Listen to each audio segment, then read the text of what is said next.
குடித்து அந்த தாயாரோட சொல்லு, நான் ஜெயில இருக்கும் போது அந்த தாயார் இயேசுவை பத்தி என்னோட சொல்றாங்க, இயேசுவை நேசிக்கிறார் என்று. நான் அந்த தாயாரை பார்த்து கேட்டேன், அம்மா இயேசு யாரு? இயேசு யாரம்மா? இயேசு நேசிக்கிறார் சொன்னீங்களே. சொந்த ரத்தமான என் தாயார் பெற்றெடுத்து ஒரு குப்பத்தைக்கு ஓரத்தில் போட்டுவிட்டு போயிட்டார்கள். இருவர் ரத்தம் இல்லாமல் என் தகப்பன குடித்து தன் சரீரத்தில் பலவீனமாய் என்னை அனுப்பிவிட்டார்கள். போனா இனிமே உன்னை வளர்க்க முடியாது என்று என் சகோதரிகள் அவங்க வீட்டுல போய் நான் தங்கியிருந்தேன். இரவு எங்க மாமா அவனை வெளியே அனுப்புடு, என் சகோதரியை அடித்து துன்படுத்து காதுகள் இன்னும் கேட்டுக்கொண்டே இருக்கிறது. நீங்கள் இயேசு யார் என்று சொன்னீர்களே, அவர் யார் என்று தெரியாது. மனிதனோட அன்பெல்லாம் அற்றுப்போனதாமா, மனிதனோட அன்பெல்லாம் அற்றுப்போனது. ஆனால் ஜெயில வந்திருக்கிறேன்.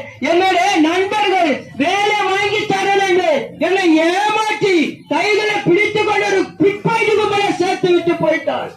ஏமாற்றி போயிட்டார். அதனாலதான் ஜெயில இருக்கிறேன் அம்மா.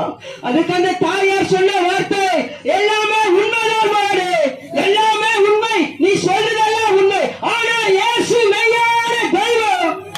இந்த ஜெயில இயேசு மனித ரூபமாய் உன்னை பார்க்கும்படி அனுப்பினார். சங்கீதம் 27:10 இயேசு இப்படியாக சொல்கிறார், உன் தகப்பனும் உன் தாயும் உன்னை கைவிட்டாலும் கர்த்தராகிய இயேசு கிறிஸ்து உன்னை சேர்த்துக் கொள்ள வல்லவராக இருக்கிறார். அவர்தான் உன்னை பார்க்கும்படி அனுப்பினார். இயேசு உன்னை நேசிக்கிறார் என்று சொன்னார்கள். அதுக்கப்புறம் தாயார் 3 வார்த்தைகளை எனக்கு சொன்னார்கள். அந்த 3 வசனம் தானம்மா, அந்த 3 வார்த்தைகள் தானம்மா என்னை ரட்சித்து இயேசு வாழ வைத்தார். முதலாவது வசனம் நீதிமொழி 28:13, தன் பாவங்களை மறைக்கிறவன் வாழவே மாட்டான், அதை அறிக்கை செய்து விட்டு விடுகிறோனே இரக்கம் பெறுவான் என்று கர்த்தராகிய இயேசு கிறிஸ்து இந்த வேதத்தில் எழுதி வைத்திருக்கிறாரப்பா. நீ இந்த ஜெயில அறையிலே நீ என்ன பாவம் செய்திருந்தாலும் சரி, 1 யோவான் 1:7 கர்த்தராகிய இயேசு கிறிஸ்து உனக்காக கல்வாரி சிலுவையிலே உனக்காகவும் எனக்காகவும் சர்வ லோகத்து பாவத்துக்காகவும் கல்வாரி சிலுவையிலே ரத்தம் சிந்திருக்கிறார். அந்த ரத்தத்துக்குள்ளே உன் பாவத்தை அறிக்கைக்கு ஒப்பு கொடுக்கும் போது நிச்சயமா பாவங்களை மன்னித்து அவர்களை ரட்சிக்க வல்லவராக இருக்கிறார். உன் பாவத்தை இந்த ஜெயில் அறையிலே அறிக்கையிட்டு இயேசுவை நோக்கி கூப்பிடு. அவர்கள் அவரை நோக்கி பார்த்து பிரகாசம் அடைந்தார்கள். அவர்கள் முகங்கள் ஒரு பொழுது வெட்கப்பட்டு போனதில்லை என்று கர்த்தராகிய இயேசு கிறிஸ்து சொல்கிறார். அந்த தாயார் சொன்ன 3 வசனம், என்னை நோக்கி கூப்பிடு, நீ அறியாததும் எட்டாதமான பெரிய காரியங்களை செய்ய இயேசு சொல்கிறார். அந்த ஜெயில் அறையிலே எனக்காக அந்த தாயார் தண்ணீரிட்டு ஜெபித்து விட்டு அங்கிருந்து கடந்து போனார்கள். 3 நாள் கழித்து அந்த ஜெயில அறையிலே அந்த ஒலிபெருக்கி சத்தம் என் காதிலே கேட்டுக்கொண்டே இருந்தது. அந்த தாயார் சொல்ல அந்த 3 வருஷம் கேட்டுக்கொண்டே இருந்தது.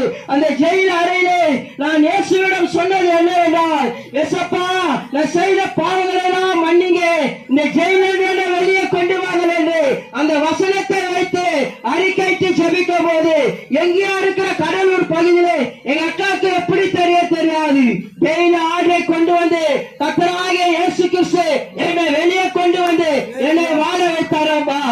கேரா பிளாட்பார்மா இருக்கு, உங்களுக்கு எல்லாருக்கும் வீடு இருக்குது, உங்களுக்கு எல்லாருக்கும் அட்ரஸ் இருக்குது. எனக்கு அட்ரஸ் கிடையாது, எனக்கு வீடு கிடையாது, எனக்கு சொந்தம் வந்து கிடையாது. எல்லாமே இயேசுதான், எனக்கு எல்லாமே இயேசுதான். கேரா பிளாட்பார்மா இருந்து என்னை வெளியே கொண்டு வந்தார். கேரா பிளாட்பார்மா இருந்த என்னை அவர் தகப்பனும் தாயுமா இருந்து என்னை வாழ வைத்து ஆசீர்வதித்து சிந்தாரப்பட்ட பகுதியே வீடு வாசல் இல்லாத இருந்த எனக்கு சொந்த வீட்டை கொடுத்து என் திருமண காரியங்களை பொறுப்படுத்தி பிள்ளைகள் காரியத்தை பொறுப்படுத்தி என்னை ரட்சித்து வாழ வைத்து ஆசீர்வதித்தாமா. இந்த ஒலிபெருக்கு சத்தத்தை கேட்டுக்கொண்டிருக்க யாரா இருந்தாலும் சரி, வருத்தப்பட்டு பாரம் சுமக்க எல்லாரும் இடத்தில் வாருங்க. எனக்கு கொடுத்த இணைப்பாரு கர்த்தராகிய இயேசு கிறிஸ்து உங்களை தர கர்த்தர் உங்களை ஆசீர்வதிப்பார்.